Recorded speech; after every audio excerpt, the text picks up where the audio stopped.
Back to live show. దాదాపుగా 15 రోజులు అవుతోంది నోట్ల రద్దు నిర్ణయం తీసుకుని.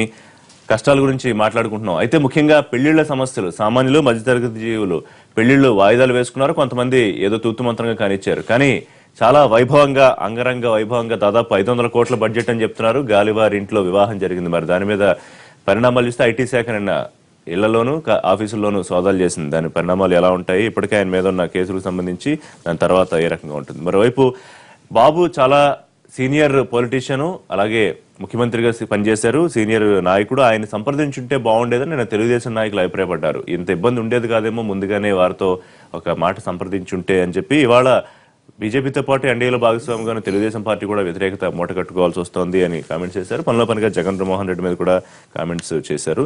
2 రోజుల నుంచి ముఖ్యమంత్రి చంద్రబాబు నాయుడు అసహనం వ్యక్తం చేస్తూ ఉన్నారు ఈ అంశాలకు సంబంధించి. అలాగే నగదు రహిత ట్రాన్సాక్షన్స్ మీద కూడా ఆయన ఎక్కువ ప్రమోషన్ తీసుకునే కార్యక్రమం మనం చూస్తున్నాం. ఇక ప్రతిపక్షాలన్నీ దేశవ్యాప్తంగా ఒకటవుతున్న పరిస్థితి. కాంగ్రెస్ తో సహా 10 పార్టీలు ఐక్యత రాగం పాడుతున్నాయి నోట్ల రద్దుకు సంబంధించి. దానికి వ్యతిరేకంగా దీని మీద మాట్లాడదాం. మనతో పాటు సిహెచ్ఎం కృష్ణారావు గారు, Deccan Chronicle bureau chief, senior విశ్లేషకులు వారు జాయిన్ అవుతున్నారు. ఇక బద్దం బాలెడ్డి గారు, మాజీ ఎమ్మెల్యే, తెలంగాణ బీజేపీ సీనియర్ నాయకులు. అద్దంకి దయాకర్ గారు, తెలంగాణ కాంగ్రెస్ ముఖ్య అధికార ప్రతినిధి. ఇక లైవ్ లో మనకి వర్ల రామయ్య గారు, AP police housing corporation chairman, Telugu Desam party senior నాయకులు జాయిన్ అవుతున్నారు. రామయ్య గారు నమస్కారం అండి. కొద్దిసేపట్లో అంబటి రాంబాబు వైఎస్ఆర్. నమస్కారం. ఒకటి దీని మీద బ్రీఫ్ గా వెళ్ళిపోదాం. రద్దు నిర్ణయంతో సామాన్యులు చాలా మంది ఇబ్బంది పడ్డారు. పెళ్లిళ్ళు వాయిదా వేసుకున్నా ఎక్కడా తగ్గకుండా, అంచనాలకు ఎక్కడ కొంచెం కూడా ఒక మెట్టు దిక్కకుండా మరి గాలివారి ఇంట్లో వివాహం జరిగింది. దాని పరిణామాలు చాలా మంది సోషల్ మీడియాలో కూడా చూసాం. ఎట్లా జరుగుతుంది, మరి మాకు ఇలాంటి పరిస్థితి, ఆయనకి అలాంటి పరిస్థితి అని. సో వీళ్ళంతా హ్యాపీగా ఉండొచ్చు. అయితే ఈ దాడులు ఏంటి, తూతు మంత్రమా లేకపోతే యాక్షన్స్ ఏమన్నా ఉంటాయా, ఎట్లా చూడొచ్చు దీన్ని? ఒకటి, ఇన్కమ్ ట్యాక్స్ డిపార్ట్మెంట్ అయితే వాళ్ళు తీసుకునేది ఖర్చు పెట్టిన దానికి సంబంధించి ఎక్స్పెండిచర్కి ఎలా పెట్టావు, నీకు వచ్చే ఆదాయం ఎంత, ఎక్కడి నుంచి సేకరించావు, ఎవరెవరికి ఏమేమి పేమెంట్లు చేసావు, లేదా మండపం ఉంటే మండపం వాడికి ఏమి ఇచ్చావు, ఎంత ఇచ్చావు చూపించు. ఈ ప్రతిదానికి వాళ్ళు అడుగుతారు. బట్ ఒకటి ఏంటంటే అది అకౌంటెడ్ అంటే ఆయన చెప్పడానికి వీలైనటువంటి ఆదాయం అనుకోండి. ఆయన ఇన్కమ్ ట్యాక్స్ వ్యవహారం, ఇప్పుడు నేను ఏదో నాకున్న ఆదాయం ఏదో ఉంటుంది ఏడాది, ఆ ఆదాయానికి మించిన ఖర్చు ఉంటే, ఒకవేళ ఏదో 50 లక్షలు అనుకుంటే 50 లక్షలకి సరిపడా ఖర్చు ఉంటే వాళ్ళు దాంట్లో పెద్ద తప్పు పట్టాల్సింది ఉండదు. అది మించితే ఏమవుతుందంటే, మరి నీకు వచ్చిన ఆదాయం ఇది కదా, నీ నోన్ సోర్సెస్ ఆఫ్ ఇన్కమ్ కింద ఇప్పుడు ఏసీబీ వాళ్ళు వీళ్ళందరూ కూడా ఈ రైట్స్ చేసినప్పుడు ఇదే అడుగుతారు. అలాగే ఐటీ డిపార్ట్మెంట్ కూడా దానికి మించితే ఎందుకు ఎలా చేస్తావు అని అడుగుతారు. సరే నేను ఇక్కడి నుంచి తెచ్చాను, అక్కడి నుంచి తెచ్చాను, అది అని అకౌంటెడ్, అది ఇక్కడ చూపించలేకపోయాను, బట్ ఇది వైట్, అవన్నీ వీళ్ళు చెప్పుకోవాల్సిన వ్యవహారం ఉంటుంది. చెప్పిన తర్వాత అది చేశారు. దీనికి 500 కోట్లు అయిందా, 1000 కోట్లు అయిందా అనేది మనం రఫ్ ఎస్టిమేట్ తప్ప పత్రికల్లో రకరకాలుగా వచ్చాయి. ఇప్పుడు ఆయన పెట్టాడా లేకపోతే ఆయన వియ్యంకుడు పెట్టాడా? కష్టాలు చేతుల్లో నోట్లు మారినప్పుడు ఎంత ఎట్లా ఖర్చు పెట్టారు అవునని అయినా ట్రాన్సాక్షన్ వైట్ లో చేశారా? ఇప్పుడు మనకు తెలియదు కదా. ఇప్పుడు దే కెన్ బుక్. ఇప్పుడు మీ దగ్గర వైట్ మనీ ఉందనుకోండి, కొన్ని 100 కోట్లు, మీరు వైట్ మనీతోనే మొత్తం అన్ని హోటల్స్ బుక్ చేయొచ్చు, అన్ని చేసుకోవచ్చు. అది ఏమేలా ఎలా అయింది అనేది వాళ్ళు సమాధానం చెప్పాలి. మన దగ్గర సమాధానం లేదు. ఎందుకంటే ఈ ఇన్కమ్ ట్యాక్స్ కానీ ఏసీబీలు కానీ వీళ్ళందరూ ఏంటంటే వీళ్ళు ఇవ్వాల్సిన తాకీదులు ఇస్తారు. ఇటు జవాబు చెప్పాల్సిన బాధ్యత అవతల వాళ్ళ వైపు ఉంటుంది, వీళ్ళ వైపు ఉండదు. నువ్వు ఎంత ఖర్చు పెట్టావు కాదు, నువ్వు ఎంత ఖర్చు పెట్టావు, వీళ్ళు అడిగిన ప్రతి దానికి వాళ్ళు సమాధానం చెప్పాల్సి ఉంటుంది. ముందర నుంచి ఇంకా ఇలా ఎలా జరుగుతోంది, దీనికి వ్యవహారం ఇలా కట్టడి చేయాలని. బట్ ఆయన వియ్యంకుడైతే ఆయన సౌత్ ఆఫ్రికాలో ఆయనకి చాలా పెద్ద పెద్ద బంగారం గనులే ఉన్నాయి. ఆయన వ్యాపారమే బంగారు గనులు. ఆయన ఉన్నాడు కదా కృష్ణదేవరాయ దేవరెడ్డి ఒక ఆయన అక్కడే సెటిల్ అయ్యాడు. ఆయన కూడా ఆయన డబ్బులు పెట్టాడా, ఎవరు పెట్టారు, ఎక్కడి నుంచి పెట్టారు, మీదెంత అయింది, వాళ్ళదెంత అయింది, పెళ్లి కూతురు తరపున ఎంత, పెళ్లి కొడుకు తరపున ఎంత, ఇవన్నీ కూడా మరి నోటీసులు ఇస్తారు ఫస్ట్. తర్వాత దాంతో నోటీసులతో పాటు సోదాలు కూడా జరిగాయి.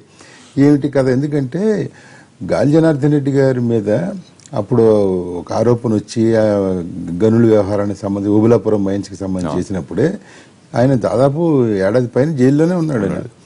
అది ఒకటి. తర్వాత అప్పుడు రైట్స్ జరిగాయి, అప్పుడు స్వాధీనాలు, అప్పుడు కథలో ఏదో బంగారం కుర్చీ కూడా ఇంట్లో ఉంది అనేది సోషల్ మీడియాలో కూడా వచ్చింది, పిక్చర్ అనేది వచ్చింది. అది అయిపోయిన తర్వాత ఇంకా వీడి దగ్గర డబ్బు ఎక్కడుంది? ఇప్పుడు జైల్లో ఉన్నాడు, తోదాలు అయ్యాయి, మొత్తం పాపర్ అయ్యాడని కూడా అప్పుడు పేపర్లో వచ్చింది. మొత్తం అన్ని ఊడ్చిపెట్టేశారు, అంతా ఏమీ లేదు, అన్ని స్వాధీనాలు చేసుకున్నారు.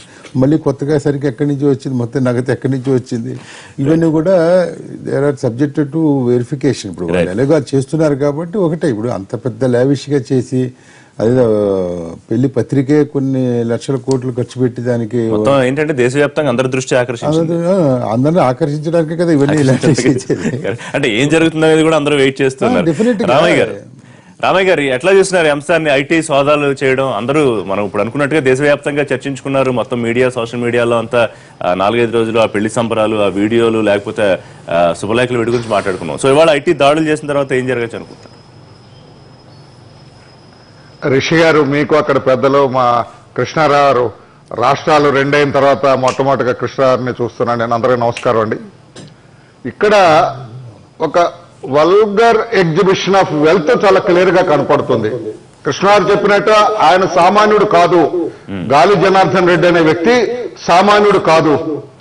సంవత్సర కాలం పైన జైల్లో ఉన్న వ్యక్తి, నంబర్ ఆఫ్ కేసెస్ లో ఛార్జ్ షీట్లు ఎదుర్కొంటున్న వ్యక్తి, కొన్ని కోట్ల రూపాయలు ఎన్ఫోర్స్మెంట్ డైరెక్టరేట్ సీజర్ లో ఉన్న వ్యక్తి.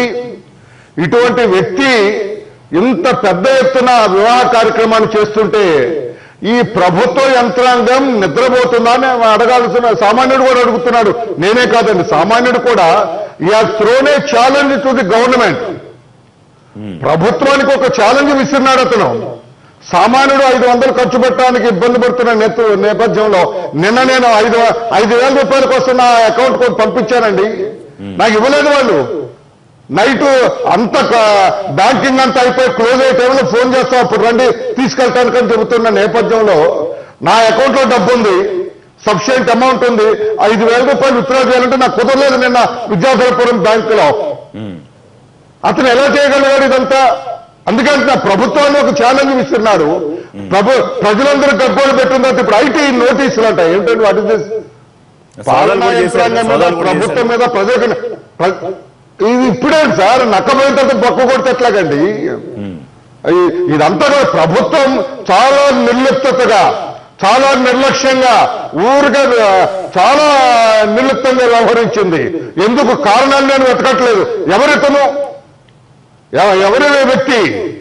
దివంగత రాజశేఖర రెడ్డి గారికి పెంపుడు కొడుకైనా, ఈనాడు రాష్ట్ర ప్రతిపక్ష నేత జగన్మోహన్ రెడ్డి గారికి సొంత అన్నలాంటి వాడు. ఆయన పలు సందర్భాలు నాకు తెలియదనొచ్చు, పలు సందర్భాలు నా సొంత అన్నలాంటి వాడు అన్నాడు. అన్నిటి నేపథ్యంలో ఎవరి ఓబులాపురం మైన్స్ ఎలా వచ్చింది అతనికి? రాజశేఖర రెడ్డి గారు కదా. పార్టీ సంగతి పక్కన పెట్టాను సార్. ఓబులాపురం మైన్స్ ఇచ్చింది ఎవరు?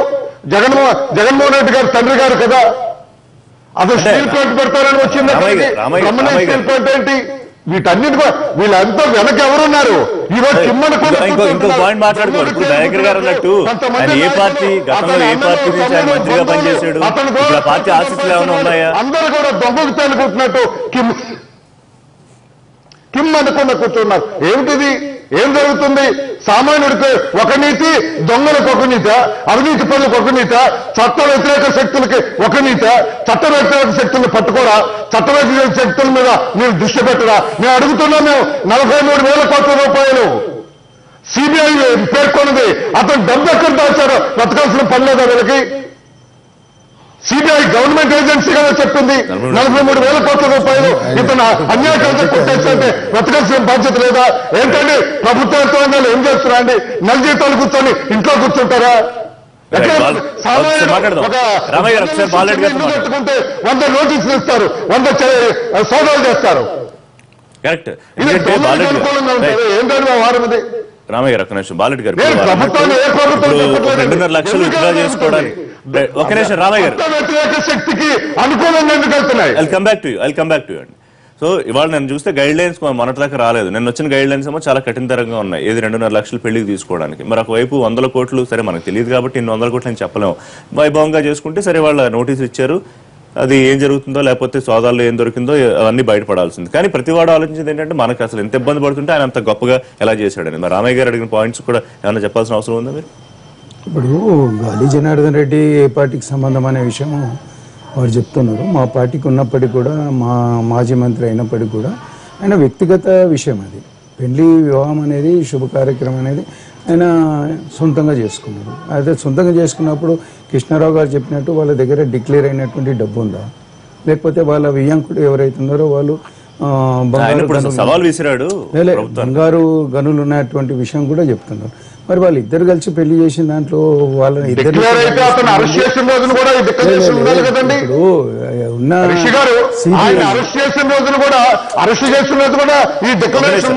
మీరు వినండి, సిబిఐ ఎంక్వైరీ చేస్తుంది, సోదాలు చేస్తుంది.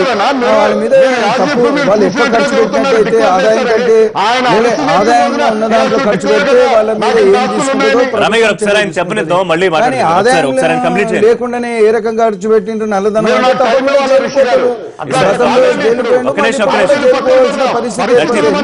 తొందరపాటు మీకు నాకు అర్థం కాదు.